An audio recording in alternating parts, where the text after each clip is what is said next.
स्वामी आहेत, मी पाठीशी आहे, एवढं बस झालं आपल्यासाठी. लोक समजून जातील की मी मध्ये स्वामींचा अवतार आहे, बस झालं, बाकी काही नको. मला ही भूमिका करायची आहे. तर पहिला विचार डोक्यामध्ये काय आला? जेव्हा आपण कुठल्यातरी एका चुकीच्या दिशेने चाललेलो असतो, चुकीच्या मार्गाने चालतो, तर inner voice is always telling you की हे तुझं चुकतंय. तर माझ्या प्रोफेशनल लाईफमध्ये मला वाटतं की थोडंफार मी गोष्टी शिकलो आणि पर्सनल सांगाल तर एक पॉझिटिव्ह फिल्म करता तर नक्कीच एक पॉझिटिव्ह गायडन्स तुम्हाला मिळतो आणि तुम्हाला एक होप्स मिळतात आयुष्यात चांगले. अध्यात्माची ओढ नसावी, अध्यात्माची जोड असावी. की लोक सांगतात की तू असं कर तसं कर, म्हणजे सांगणं आणि प्रत्यक्षात करणं यात खूप मोठा फरक आहे. हाय हॅलो नमस्कार, मी माधवी वाडकर आणि तुम्ही पाहत आहात नवराष्ट्र. सगळ्यांना खूप खूप आनंदाची बातमी आहे सर्व स्वामी भक्तांना, कारण 31 मार्च रोजी स्वामी प्रकट दिन आहे आणि 28 मार्चला स्वामी अनुभवावरती एक चित्रपट येतोय, तो म्हणजे मी पाठीशी आहे. आणि ह्या चित्रपटाची संपूर्ण स्टारकास्ट टीम आणि डिरेक्टर आता माझ्यासोबत आहे. तर चला त्यांच्याशी गप्पा मारूया, त्यांना सुद्धा विचारूया की त्यांचे स्वामींचे काही अनुभव आहेत का आणि त्यांचा हा चित्रपट करतानाचा अनुभव कसा होता. सगळ्यात आधी तुम्हाला सगळ्यांना श्री स्वामी समर्थ. कसे आहात तुम्ही सगळे? पराग सर, मी तुमच्यापासून सुरुवात करेन प्रश्नाची की हा चित्रपट करावा असं कधी का वाटलं आणि कास्टिंगची निवड कशी झाली आणि मी पाठीशी आहे हे नाव कसं सुचलं? चित्रपट सुरू करण्या अगोदर आमची मीटिंग झाली की काय करायचंय. हं. कारण की निर्मात्यांबरोबर जेव्हा आम्ही मीटिंग करत होतो तेव्हा पहिला प्रश्न हा होता की रिकव्हरीचं काय. कारण की पहिला प्रश्न पडतो प्रत्येक निर्मात्याला की माझे पैसे मी टाकतोय, त्याची रिकव्हरी कशी येईल. बरोबर. तर भरपूर संहिता आम्ही डिस्कस केल्या आणि आम्हाला असं कळलं की प्रत्येक विषयावर म्हणजे बायोपिक येत आहेत, हसवणारे येत आहेत, काही बरोबर. रडवणारे येतात हो, हो. चित्रपट, भयपेट येत आहेत. पण अजूनपर्यंत म्हणजे चित्रपट येत नाही आहेत. म्हणजे अलका कुबल, त्यानंतर प्रवीण तरडे यांच्यानंतर, देऊळ बंदनंतर हो. स्वामी समर्थांवरती वेगळा चित्रपट अजूनपर्यंत तयार झालेला नाही. बरोबर. तो सब्जेक्ट आम्ही पुढे ठेवला. निर्माते म्हणजे आम्ही मित्रच, तंत्रज्ञच मिळून हा चित्रपट बनवतो आहोत. आणि विषय ठेवल्यानंतर पहिला मित्रमंडळींकडनंच मला रिप्लाय आला, "तू स्वामी समर्थांवरती चित्रपट बनवतोय, पण एक लक्षात ठेव की एकतर चित्रपट बनत नाहीत, चित्रित होत नाहीत किंवा पोस्टमध्ये ते थांबले जातात किंवा ते प्रदर्शित होत नाहीत. तर तू हे अशक्य आहे, त्यामुळे तू त्यामध्ये भानगडीमध्ये पडू नको." म्हणजे माझ्यामध्ये हे आता उत्तर असेल तर सगळ्यांसाठी अशक्य ही शक्य शक्य स्वामींनी करतील केलेलं आहे. स्वामी. आणि Yes. मी म्हटलं की जर मी चित्रपट करणार असेल, जर स्वामींची इच्छा असेल, मी स्वतः स्वामी सेवेकरी आहे. तर जर अशक्य शक्य करणारी एकच आपल्यामध्ये आहे, ते म्हणजे स्वामी समर्थ. तर त्यांनी ही प्रेरणा आता मला दिलेली आहे. तर आपण त्यावरती काम करायला सुरुवात करू. अशक्य स्वामी शक्य करतील आणि आज शक्य झालेलं आहे की कास्टिंग कशी झाली? कास्टिंग कशी निवडलं? कास्टिंग बघत निवडण्यात असताना आलं. कसं आहे की प्रत्येक कॅरेक्टर्स आहेत, तुम्ही बघतायत, अ, मातबर कलाकार हो. आहेत, सगळे आहेत. पण प्रत्येक कलाकाराला 2 शेड आहेत. म्हणजे कोणी पॉझिटिव्ह असेल तर तो निगेटिव्ह होतोय आणि निगेटिव्ह त्याचे कॅरेक्टर्स नाही होत आहेत. तर त्याच्या चरित्रामध्ये जी निगेटिव्हिटी ती काढून टाकली जाते आणि तो परत माणूस पॉझिटिव्ह होतोय. म्हणजे कौटुंबिक वातावरणामध्ये, म्हणजे आता तसं तर आमचा चित्रपट हा कौटुंबिक आहे. बरोबर. आणि स्वामींची फक्त प्रेझेन्स जो आहे तो आध्यात्मिक रूपामध्ये थोडासाच आहे.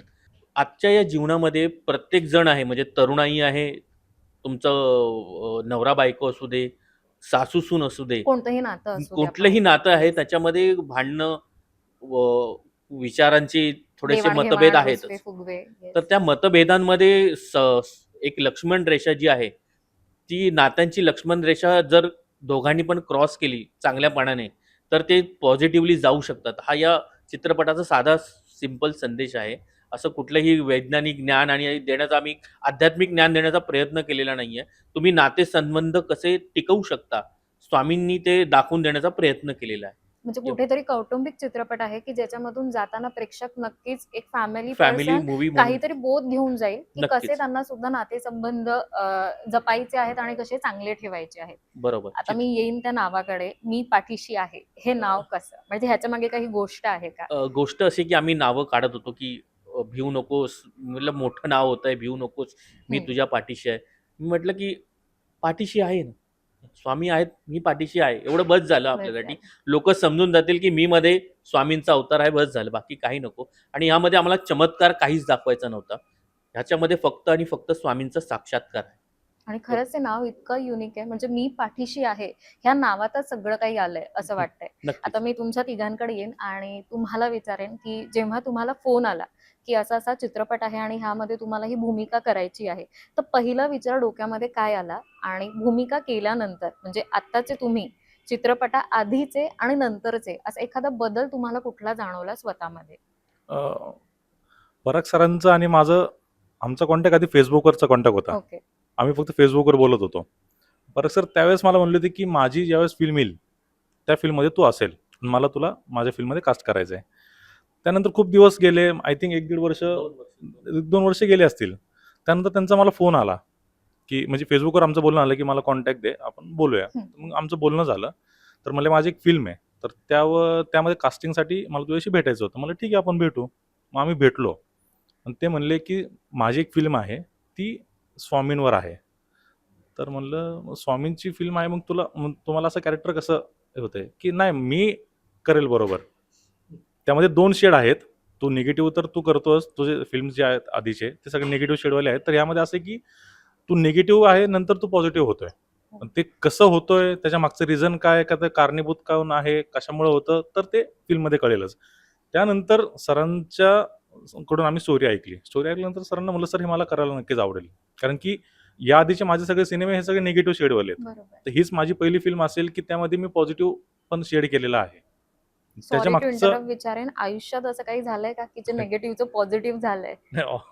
आयुष्यामध्ये तर लहानपणापासून तर प्रत्येकाच्या जीवनावर वर खाली पण होत हा असतं. चित्रपट करताना किंवा नाही, एकंदरीत सध्याचा असा काही अनुभव की एखादी निगेटिव्ह गोष्ट जी पॉझिटिव्ह मध्ये टर्न अप झाली आहे? म्हणजे माझ्या पर्सनल लाईफवर एक असं झालं, की माझी एक केस चालू आहे. एका मीडियावर मी एक न्यूज चॅनल, तर त्याच्यावर मी केस केलेली आहे. तर एका फ्रॉड केसमध्ये माझा फोटो आणि माझं नाव हे विनाकारण दाखवण्यात आलं. आणि माझी इमेज ही लोकांपर्यंत अशी, की निगेटिव्ह शेडवाली आहे. म्हणजे फिल्म्समध्ये विलनचे कामं बरोबर. करतो. तेव्हा डोक्यात बसली डोक्यामध्ये निगेटिव्ह रोल हां, म्हणून तेच अशी. बसलेलं आहे. बरोबर.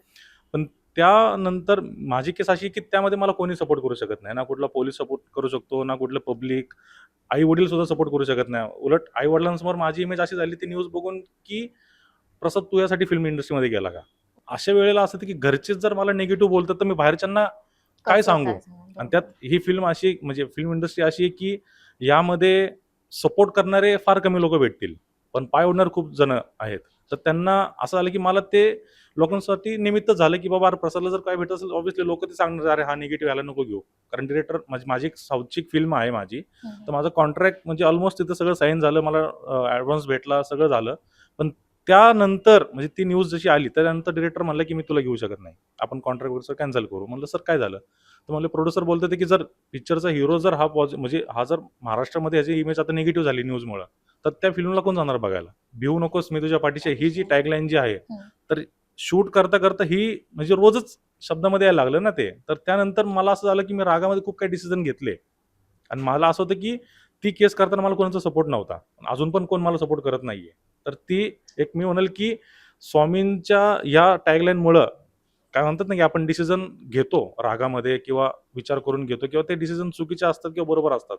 पण माझ्यात आता एवढी ताकद मला आली, की मी विचार करून डिसिजन घेतो. म्हणजे आणि कुठेतरी जरीही आत्मपरीक्षण हो, तुझं हो. या स्वतःच फिल्म झालंय. नंतरच. आधी माझं असं नंतरच काही झालं. नव्हतं. बरोबर. राग आला, मी डिसिजन घेतलं, ते घेतला. बघू पुढच्या पुढं काय असेल ते. बरोबर. मी तुझ्या पाठीशी आहे. जरी तो देवाला मानतोय किंवा नाही मानत, त्या माणसाने जरी ही टॅगलाईन जरी घेतली, म्हणजे मनात फिट केली किंवा काय असं असतं ना, की एका वेळेस लेफ्टने जायचं का राईटने जायचं. पण त्यावेळेस डोकं शांत ठेवलं आणि त्याने जर विचार करून जर बघितलं, त्याला नक्कीच त्याचा आन्सर भेटेल. सक्षम, मी तुला विचारेन Yes. की पक पक पकाक त्याच्यानंतर दे धक्का हा सक्षम सगळ्यांच्या डोक्यात आहे. आणि आता मी पाठीशी आहे ह्या चित्रपटामध्ये फार वेगळी भूमिका वाटते. हो. तर कसा होता हा अनुभव आणि पहिल्यांदा काय विचार आले जेव्हा ही भूमिका आली? माझ्यासाठी खरं तर मी भाग्य समजतो, की या चित्रपटाचा एक भाग होता आलं. मला ह्या चित्रपटातले संवाद खूप म्हणजे माझ्या तोंडी जे संवाद आहेत, ते मला खूप भावले, रिलेट झाले as a normal human being as well. कारण त्याच्यामधला जर आपण अध्यात्माचा भाग जरी बाजूला काढला, तरी एका नॉर्मल माणसाला पण त्या संवादातनं खूप काही शिकायला मिळेल असं मला वाटतं. आणि अर्थात तू म्हणालीस तसं जुन्या सगळ्या केलेल्या कॅरेक्टर्स नंतर एक अशी एक भूमिका मिळणं, हे सुद्धा एक ॲक्टर म्हणून एक वेगळं चॅलेंज असतं. पण माझ्या नशिबाने असं झालं की मला प्रत्येक माझं कॅरेक्टर वेगळं मिळालं. म्हणजे माझ्या आधीच्या सगळ्या फिल्म्समधले मला एकही असं सिमिलर कॅरेक्टर माझ्या नशिबाने कधीच मिळालं नाही. म्हणजे झिपऱ्यासारखी फिल्म असो किंवा घंटासारखा सिनेमा असो, ह्याच्यामध्ये कम्प्लिटली सगळ्या वेगवेगळ्या भूमिका मला आत्तापर्यंत करायला मिळाल्या. आणि ह्या चित्रपटामध्ये पण एक इनोसेंट पण समाजाची संपूर्ण जाण असलेला असा एक तो मुलगा असतो. आणि at the same time is extremely mature. म्हणजे त्याला त्याच्या आजूबाजूला काय चाललंय, समाजात काय चाललंय हे त्याला संपूर्ण भान असतं त्याचं. तर असं एक वेगळं पात्र ह्या सिनेमाच्या निमित्ताने मला करायला मिळालं. ऑब्व्हियसली आपण कुठलंही कॅरेक्टर जेव्हा करत असतो तेव्हा ते कॅरेक्टर पण आपल्याला काही गोष्टी शिकवून जातं शिकवून जाते. As a person. तर मला या गोष्टीत या सिनेमामधले जे संवाद आहेत ते जसं मी म्हणलं की नॉर्मल माणसालाही खूप काही शिकवून जाऊ शकतात. तर अशी ते काही एक वाक्य आहेत जे आपण एक नॉर्मल ह्युमन बिईंग म्हणून पण म्हणजे आता मी आ आ अशी डायरेक्ट ती लाईन नाही सांगत तुला, पण त्याच्यामध्ये इट इज सो सिम्पल. म्हणजे आपण if you think about it, इतकं सोप्पं आहे की एक आपल्या सगळ्यांच्या आतमध्ये एक आपला आतला आवाज असतो, बरोबर. जो आपल्याला नेहमी गाईड करत हो. असतो. ज्याला आपण काय म्हणू, सिक्स सेन्स म्हणू किंवा व्हॉटएव्हर, इनर व्हॉइस म्हणा, काही सिक्स काही सेन्स म्हणू म्हणतो. शकतो. येस. तर जेव्हा आपण कुठल्यातरी एका चुकीच्या दिशेने चाललेलो असतो, चुकीच्या मार्गाने चालतो, तर inner voice is always telling you की हे तुझं चुकतंय. पण तुम्ही तेवढे मॅच्युअर असायला पाहिजे त्या आतल्या तुमच्या इनर व्हॉइसचं म्हणणं ऐकून तुमची दिशा बदलणं. सो मला असं वाटतं की हे खूप महत्त्वाचं आहे, जे आपण जे प्रत्येक माणसाने खरं तर शिकायला पाहिजे. की जेव्हा आपल्याला माहिती असतं, एक वेळ आपण त्याला गट फिलिंग पण म्हणतो बऱ्याचदा, हो. किंवा अरे हे नाही, खरं तर मी चुकीचं चाललोय इकडे. पण त्या गट फिलिंगवरती विश्वास ठेवून त्याची दिशा बदलणं हा ही तुमच्यातली मॅच्युरिटी तुम्हाला काय म्हणतो आपण, ती तुमच्यात असायला पाहिजे. तर मला असं वाटतं की ही खूप सुंदर गोष्ट या चित्रपटाच्या निमित्ताने मला मिळाली. हो. कुठल्या गोष्टीला एक लॉजिक असतं. हो. अशा पद्धतीचा विचार करणारा माणूस मी आहे. त्यामुळे मी नेहमी प्रत्येक सिच्युएशनला सामोरं जाताना एका पद्धतीने विचार करूनच जातो. पण ह्याच्यातनी मला स्वतःला त्या गोष्टीची एक नव्याने ओळख झाली. कारण आपण बऱ्याचदा आपल्या आयुष्यातले काही-काही ट्रेट्स असतात, जे आपण कालांतराने विसरत जातो किंवा त्याच्याकडे थोडं दुर्लक्ष होत राहतं आपलं. तर मला असं वाटलं की ह्या चित्रपटाने माझ्यातल्या काही जुन्या काही गोष्टी, काही ट्रेट्स होते, जे मला मला पास्टमध्ये त्या गोष्टीचा खूप फायदा झालाय. पण नंतर ते दुर्लक्ष होत गेलं आणि नंतर आपली डिसिजन मेकिंग किंवा विचार करण्याची पद्धतही बदलत बरोबर. जाते. तर मला असं वाटलं की त्या काही जुन्या गोष्टींची मला परत नव्याने ओळख झाली असं मी म्हणेन. ही भूमिका जेव्हा मिळाली तेव्हा काय पहिले विचार आला आणि आधीचा तू चित्रपट करण्याआधीचा आणि नंतरचा काय बदल स्वतःमध्ये जाणवला? सो बेसिकली बदल असा खूप मेजर असा नाही आहे. बट मी फिल्मपेक्षा हे सांगेन की मी जेव्हा काम करत होतो तेव्हा बऱ्याच लोकांना मी ऑब्झर्व्ह केलं. तर नक्कीच आपण जेव्हा कुठे जातो तेव्हा आपण गोष्टी बघतो आणि जर तुमची इच्छा असेल शिकायची तर तुम्ही लोकांकडून शिकता. तर अ, पहिली गोष्ट की परागने जेव्हा गोष्ट ऐकवली तेव्हा आम्ही त्याने एक छोटीशी गोष्ट ऐकवली. आम्ही कॉफी प्यायला भेटलो आणि मी हो बोललो. इतकं साधं सहज झालंय आणि त्याच्यानंतर डायरेक्ट आम्ही सेटवरच भेटलो. सेटवर माझा एक्सपिरियन्स ॲक्चुअली सेटवर खूप चांगला होता. ओके. कारण बरेच चांगले कलाकार म्हणजे याच्यामध्ये सर्वात चांगले कलाकार काम करतात. सो त्यांच्याकडून खूप काही शिकायला मिळालं आणि डेफिनेटली खूप स्मूथली असं खूपच ईझी असं शूट झालं आमचं. कुठे काही अडचण वगैरे नाही आली. बदल एक छोटासा बदल म्हणण्यापेक्षा काही शिकलो मी छोट्या-छोट्या गोष्टी, की बऱ्याच कलाकारांकडून, की अ, कोणाची काम करण्याची पद्धत. तर तुम्ही छोट्या-छोट्या गोष्टी तुम्ही तिथून ऑब्झर्व्ह करून तुमच्या आयुष्यात घेऊ शकता. तर माझ्या प्रोफेशनल लाईफमध्ये मला वाटतं, की थोडंफार मी गोष्टी शिकलो आणि पर्सनल सांगाल तर अ, एक पॉझिटिव्ह फिल्म करता तर नक्कीच एक पॉझिटिव्ह गाईडन्स तुम्हाला मिळतो आणि तुम्हाला एक होप्स मिळतात आयुष्यात चांगले. हां. पराग सर, मी तुम्हाला विचारेन की तुम्ही जसं मगाशी पहिल्या उत्तरात मला म्हणालात की तुम्ही सुद्धा स्वामी सेवेकरी, स्वामी भक्त आहात. तर खऱ्या आयुष्यात तुमचं स्वामींशी नातं कधी जोडलं गेलं आणि एखादा अनुभव असा आहे का? एका वाहिनीसाठी मी सीरियल करत होतो. ओके. आणि तेव्हा पहिल्यांदा मी त्यांची मी बेसिकली एडिटर आहे. हं. चित्रपट आणि सिनेमा व्यतिरिक्त मी सीरियल्स आणि ॲड पण एडिट करत असतो आणि शूट करत असतो. तर पहिल्यांदा सीरियल आली होती स्वामींवरती. ती मी एडिट केली होती. तेव्हापासनं जी अ, स नाळ माझी त्या स्वामींशी स्वामींशी जोडलेली जोडली आहे. गेली. तिकडनंच मला अनुभव यायला लागले. तेव्हापासून म्हणजे जवळ-जवळ 12-13 वर्ष झाली त्या सीरियल्सला येऊन. तेवढा प्रवास आहे माझा त्या सीरियल्सबरोबर. जेव्हा मी संपर्कात आलो तेव्हापासून जी नाळ जुळली गेली ती आजच म्हणजे तागायत आहे. स्वामींसोबत खूप जुना एक घट्ट घट्ट संबंध आहे, संबंध तुमचं आहे. नातं म्हणजे आहे असं. जिथे-जिथे मला वाटलं की स्वामी साथ द्या, तिकडे स्वामींनी साथ दिलेली आहे.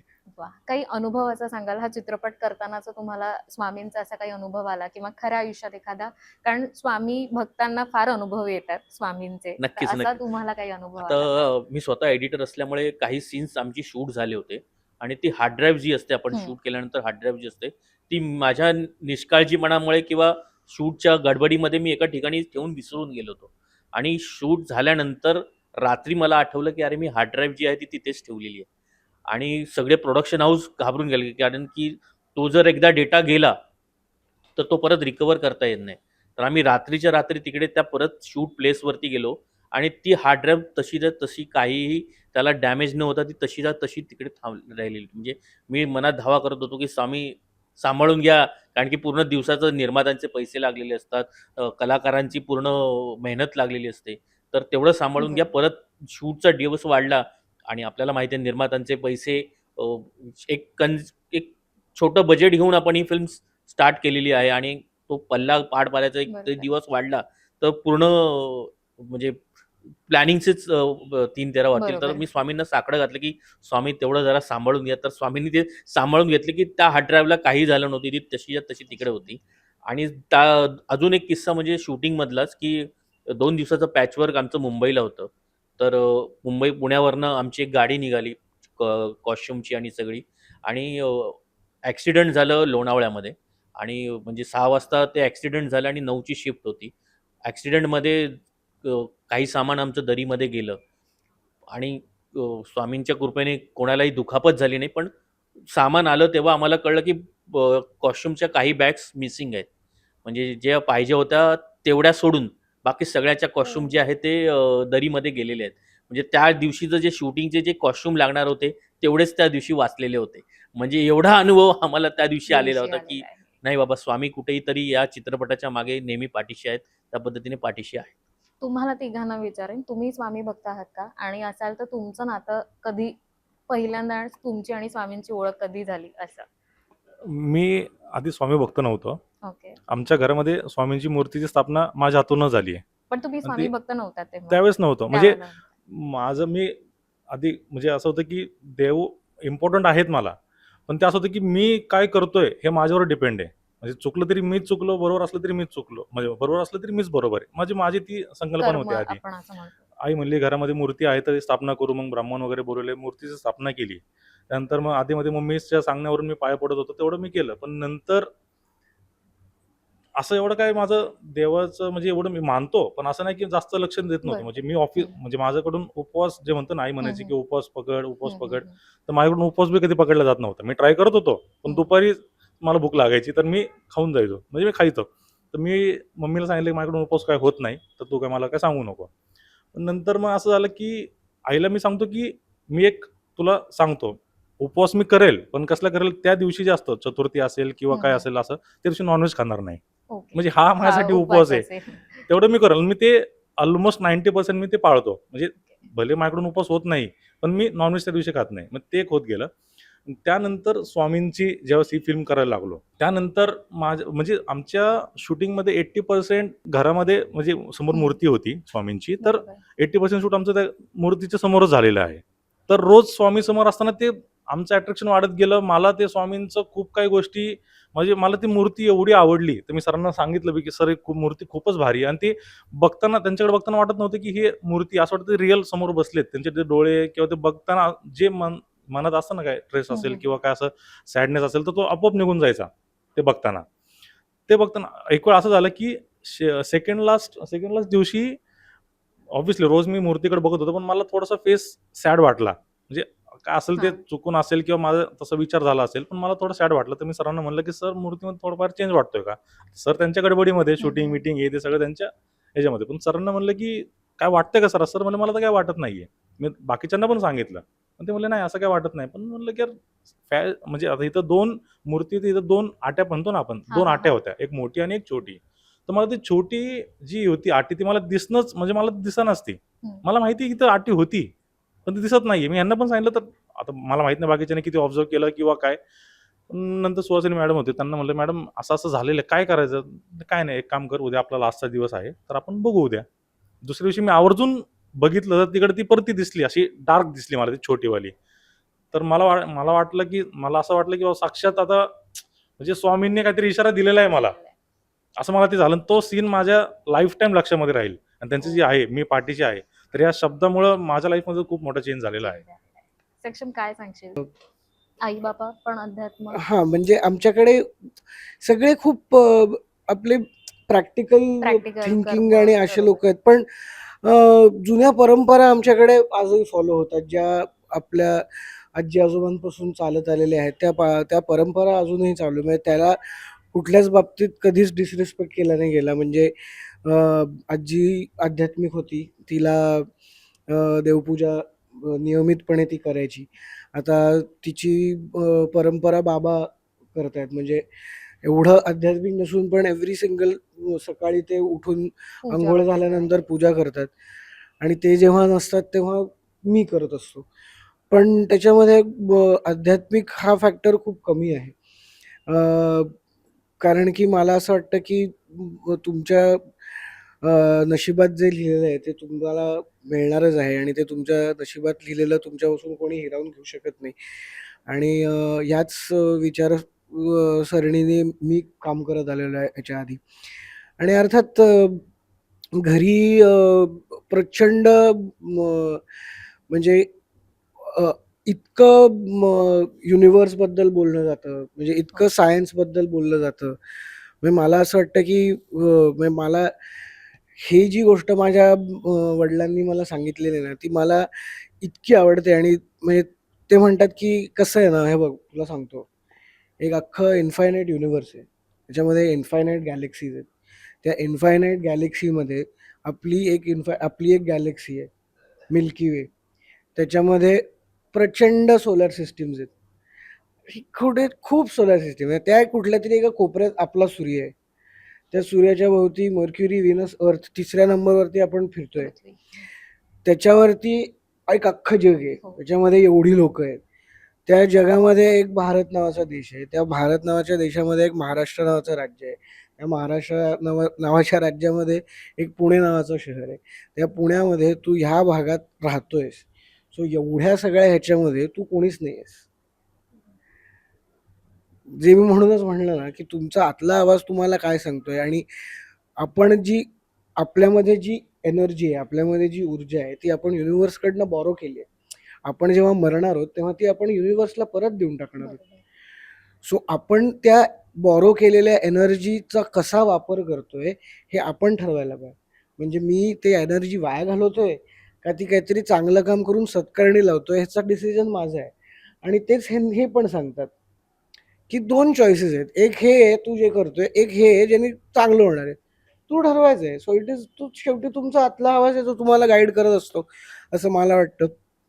पण हां, म्हणजे जे आध्यात्मिक लोकं आहेत, त्यांच्याबद्दल कधीच डिसरिस्पेक्ट बरोबर. आमच्याकडनं झालेला नाहीये आणि होणारही नाही. कारण की मला असं वाटतं, की प्रत्येकाला त्याचे विचार असतात, प्रत्येकाला त्याचे ओपिनियन्स असतात आणि प्रत्येकजण आपापलं आयुष्य त्याच्या पद्धतीने जगत असतो.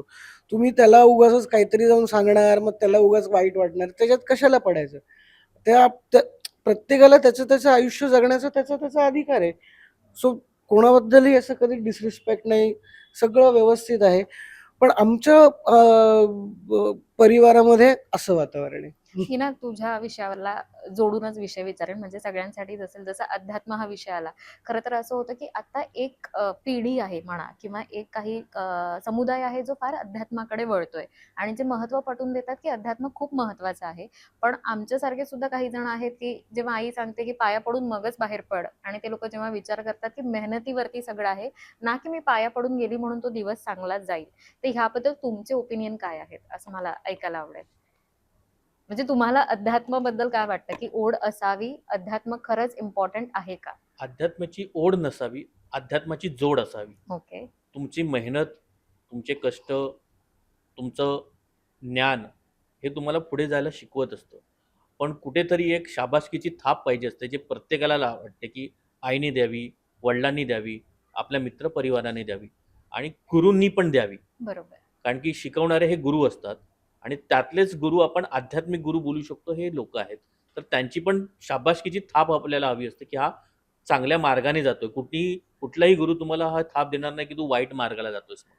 त्यामुळे चांगल्या मार्गाला जाणारा मग तो भक्त असू दे किंवा देवाला न मानणारा असू दे, तो जर चांगल्या मार्गाला जाणार असेल तर नेहमी स्वामी पण पाठीशी असतात आणि प्रत्येक गुरु त्याच्या पाठी असतो. सगळेजण आपल्या लाईफमध्ये जगत असतात, तर तो चुकला असेल कुठे, तर तो चुकला त्याच्या कर्माने.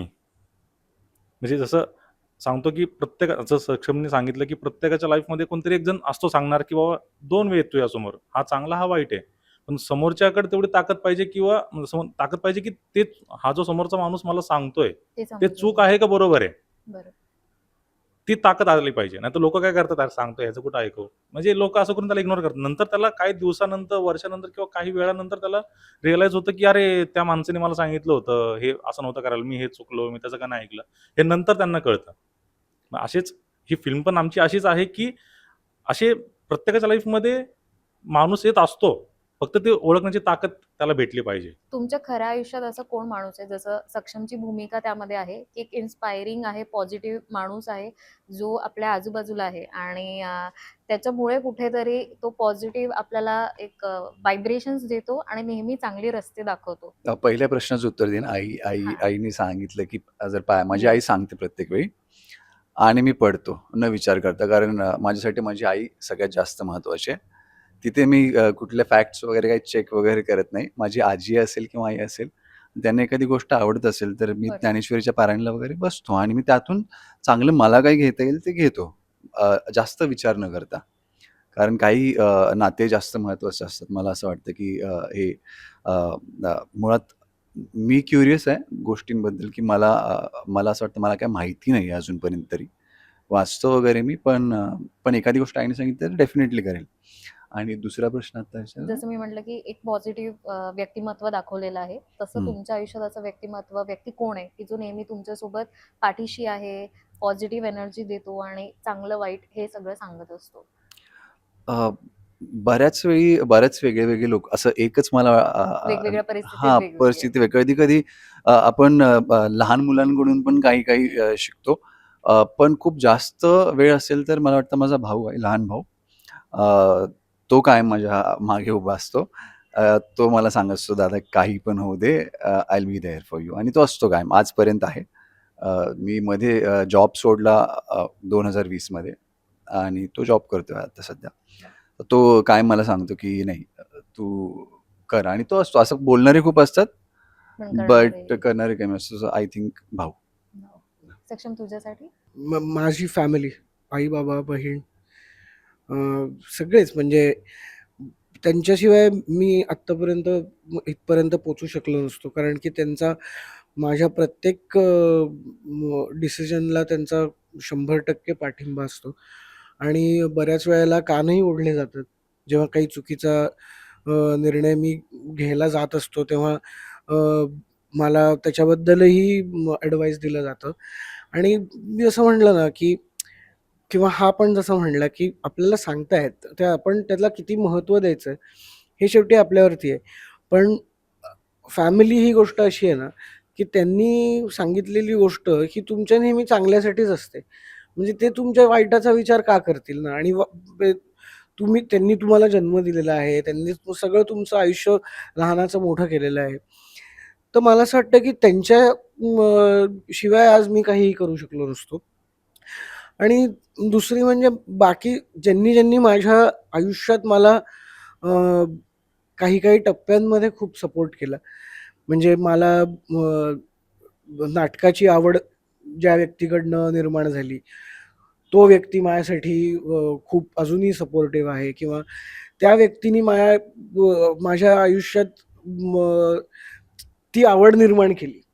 सो त्याचं स्थान माझ्या आयुष्यात खूप मोठं आहे.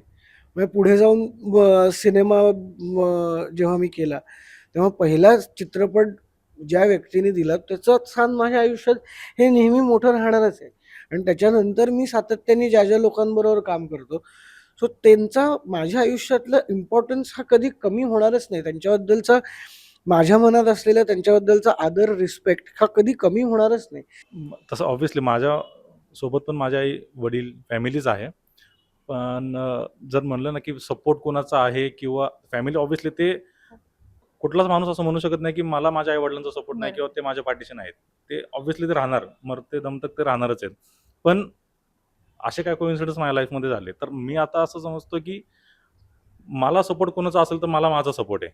मी कोणाच्या भरोश्यावर नाही किंवा कारण जी माझी ती सांगितलं तुम्हाला जी माझी केस झाली. हो. त्यामुळं मला त्या केसनंतर मला खूप मोठा अनुभव आलेला आहे, की लोकं सांगतात, की "तू असं कर, तसं कर." म्हणजे सांगणं आणि प्रत्यक्षात करणं यात खूप मोठा फरक आहे. बोलणारे खूप जण भेटतील. एक मी नॉर्मल साधा मुलगा आहे, तर ऑब्व्हियसली लोकं मला खूप सांगतात, "तू केस असं करतोय, तसं करतोय केसमध्ये, तू हे कर, त्याला फोन कर, ह्याला सांगणारे खूप जण आहेत, पण प्रत्यक्षामध्ये कोणासमोर नाही. घरचे एक वेळ घरचे आपल्याला सपोर्ट करतात. मला मान्य आहे ते घरचे सपोर्ट करणारच. पण रिअलमध्ये आपल्याला चालायचं आहे ना पुढे. घरचे फक्त सांगतील, की "बाबा ह्या मार्गाने जा." पण चालायचं आपल्यालाच आहे. तर म्हणजे कुठला तूच आहे पाऊल तुझ्या जीवनाचं मी आता अशा सध्या तसं मी म्हणू पद्धतीने. शकतो. कारण की येस. त्या केसमुळं मला खूप मोठा धडा येस. भेटलेला आहे आणि हं. ऑब्व्हियसली स्वामी रस्ता देतात. पण प्रत्यक्षात माझं म्हणणं असं आहे, की कळणार पण. चालायचं तर मलाच आहे. बरोबर. कुठला डिसिजन कुठल्या टायमाला बरोबर घ्यायचा आहे, की नाही घ्यायचा हे माझ्यावरच आहे. स्वामी देव आपल्याला ताकद देईलच तेवढी. पण त्या केसमुळे मला खूप मोठा अनुभव आलेला आहे, की लोकं खूप सांगतात. मग आपण म्हणतो मित्र आहे, बेस्ट फ्रेंड आहे, सगळं आहे. पण ते एक लिमिटपर्यंतच आहेत. त्यानंतर शेवटी स्वतःलाच जायचंय. जे काही त्रास होणार आहे, ते स्वतःलाच होणार आहे किंवा जे चांगलं स्वतःचं चांगलं होणार आहे. तर तो एक अनुभव आहे पराग सर, माझ्यासाठी. तुम्ही काय सांगाल? इन्स्पायरिंग व्यक्ती, पॉझिटिव्ह आता तुमच्यासाठी कोण आहे? आई वडील स्वामी तर आहेच आणि लाईफ पार्टनर आणि टाइम पार्टनर. Time partner. मी त्यांना टाइम पार्टनर म्हणजे वेळेला महत्वाला महत्त्व. पर्सन येतात, ते माझ्यासाठी महत्वाचे व्यक्ती आहेत. ओके. एक शेवटचा प्रश्न घेते. असं समजा की तुम्हाला स्वामींचा फोन आलाय किंवा तुम्ही स्वामींना फोन लावलाय. ते पण फार बिझी आहेत, फार वेळ नाहीये त्यांच्याकडे. पण जर 1-2 मिनिटं काय बोलायचं असेल, तर स्वामींशी काय असेल? मी माझा फोन देते तुम्हाला पास ऑन आणि तुम्ही काय बोलाल त्यांच्याशी? हॅलो. हां, नमस्कार. काही नाही, तुमची भूमिका करण्याची संधी मिळाली. त्याबद्दल तुमचेच आभार मानतो. आणि काय म्हणू, लक्ष असू द्या. आणि माझं काही चुकत असेल तर मला प्लीज नक्की चुका सांगा. कौतुक तर काय ते होतच राहतं. पण मेन चुका सांगा, ज्या मी सुधारू शकेन. ओके. श्रीकांत, काय बोलशील स्वामींशी? हॅलो. मी ठीक आहे. तुम्ही कसे आहात? हो, इकडे सगळं ठीक आहे. तुम्ही इकडचं जास्त काही टेन्शन घेऊ नका. तुम्ही तुमच्या तब्येतीची काळजी घ्या. हो. हो, सगळं व्यवस्थित चाललंय. हो, आम्ही प्रयत्न करतोय. हो, काळजी करण्यासारखं काही नाही. तुम्हीच तुमच्या तब्येतीची काळजी घ्या. छान राहा. मस्त. हो, तुमचे आशीर्वाद कायम असतीलच. हो, आणि धन्यवाद आमच्या पाठीशी उभं राहिल्याबद्दल. सांगण्यासारखं तर खूप काही आहे. पण तुमची नजर तर सगळ्यांकडेच असते. तर तुम्हाला माहीत असेल आता माझ्या लाईफमध्ये काय होतंय. ते फॅमिलीमधलं काय असू दे किंवा करिअरचं काय असू दे. पण मला कारण मी आता अशा लाईफमध्ये अशा रस्त्यावर मी थांबलेलो आहे, की मला कोणाचा सपोर्टही भेटू शकत नाही. कारण की फिल्म्स करिअर किंवा फॅमिलीचा सपोर्ट असू दे किंवा तो तो तो पार्ट वेगळा, पण जिथे मी माझं करिअर करतोय, म्हणजे माणसाचं असं असतं की कामं तर सगळी करतात, पोट तर कुठेही भागवतं, म्हणजे पोटासाठी सगळे काम करतात, पण मन भरलं पाहिजे. तर जिथं माझं मन भरते, जी माझी फिल्म लाईन आहे, तर त्यामध्ये जी माझी लाईफ चेंजिंग पार्ट जो असू शकतो ती माझी केस आहे. तर प्लीज स्वामी त्याचा निकाल लवकर लावा, कारण की त्या केसमुळे खूप काही मी माझे हातातले प्रोजेक्ट्स हे गमावलेले आहेत किंवा माझ्या फॅमिलीला खूप लोकांनी टॉर्चर केले. प्लीज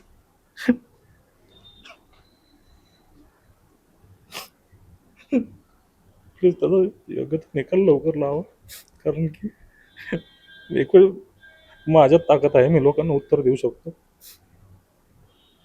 पण माझ्या आईवडिलांमध्ये फॅमिलीमध्ये थोडी ताकद नाही आहे की ते लोकांना फेस करतील किंवा त्यांना काय आन्सर देतील. तर फिल्म तर मला भेटत आहेत, पण ह्या केसचा निकाल माझ्यासाठी खूप मोठा आहे. तर स्वामी प्लीज मला ह्यात मदत करा, ह्यातून मला लवकर मुक्त करा, कारण की मला त्रास मी माझा सहन करू शकतो, पण माझ्यामुळे किंवा त्या केसमुळे माझ्या घरच्यांना झालेला त्रास मी रोज नाही सहन करत आहे. मला माहिती आहे मी घरी काय फेस करतो, आणि तुम्हाला तर ऑब्व्हियसली चांगलं माहिती आहे, आई तुमचं एवढं सगळं करते, वडिलांचं काय ते सगळं तुम्हाला माहिती आहे, पण प्लीज मला ह्यामध्ये सपोर्ट करा. मला ह्यातून लवकर बाहेर काढा.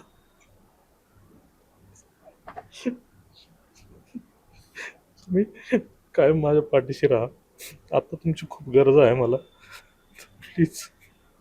हेही दिवस जातील, स्वामींचं वाक्य आहे.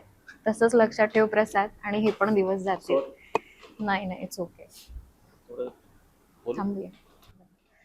अ, स्वामी, शब्दामध्येच अजूनही अडकलो आहे, कारण की तुमच्यापासूनच सुरुवात होते दिवसाची आणि तुमच्यापासूनच शेवट होतो. तर चित्रपटाचं हे मोठं शिवधनुष्य आता पेललेलं आहे, तुमच्या हातात दिलेलं आहे, तुम्हीच करून घेतलेलं आहेत, आणि अ, अनेक अडचणी येत आहेत, अजूनही येत आहेत. तर त्यातनं तुम्हीच आता ही नौका पार करू शकता. स्वामी, एवढंच सांगेन की कालही तुम्ही माझ्या पाठीशी होतात आणि आजही खंबीरपणे उभे आहात. असेच पाठीशी कायम माझ्या राहा. खूप छान वाटलं तुमच्या सगळ्यांशी गप्पा मारून. आणि जसं स्वामींना फोन झाला, माझा फोन नाही झाला, पण नक्कीच इतकं सांगेन की खूप साधी माणसं आहेत आणि प्रयत्नपूर्वक कुठेतरी काहीतरी मेसेज सगळ्यांपर्यंत पोहोचवण्याचा प्रयत्न करतायत. तर हा चित्रपट जोरदार ह्याला यश मिळू दे. स्वामी सेवेकरी आणि सगळी मंडळी येऊन खूप तुफान गर्दी करू दे आणि छान बोध घेऊन एक वेगळ्या पद्धतीने पुन्हा आयुष्याकडे बघायला लागू दे. आणि ऑल द बेस्ट ह्या चित्रपटासाठी तुम्हाला सगळ्यांना. Thank you.